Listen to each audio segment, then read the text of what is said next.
Sa paghahanap sa nawawalang cellphone ni Basil, may nahanap si Abdul sa drawer ni George na isang morphine tablet at tinanong niya si George kung bakit may morphine tablet siya sa kanyang drawer. Di ba ito ang lumasong sa kanyang asawa? Sinabi naman ni George na hindi sa kanya ito at may nag-set up sa kanya upang siya ang mapaghinalaan. Pati rin si Ruth nagalala siya ng labis dahil baka maging suspect ang kanyang anak sa pagkamatay ni Basil.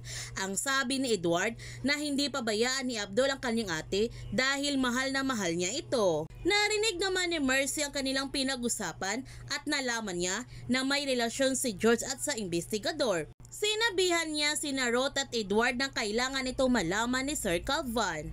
Kaya tinawagan kaagad ni Ruth ang kanyang anak upang ipaalam sa kanya na narinig ni Mercy ang kanilang pag-uusap ni Edward at nalaman niya na may relasyon sila ni Abdul noon.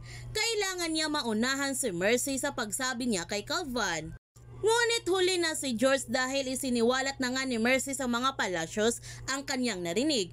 Kaya sa pagkakataon na ito, hindi na pinalapit si George ni Calvan sa burol ni Basil. Samantala, pinagsabihan ni Aurora si George na may iba nang pumapapil sa burol ni Basil. Kapag hindi siya mag-iingat, mawawalan siya ng papel sa Palacio State.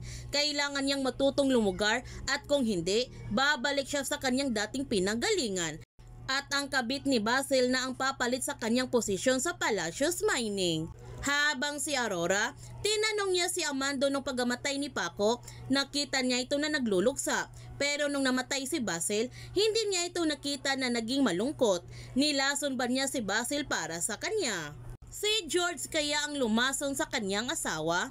Yan ang ating aabangan sa Widow's War. Kung bago ka pa channel ko, don't forget to like, subscribe, and click notification bell para palagi kang updated sa mga videos in-upload ko. Thank you for watching and God bless everyone!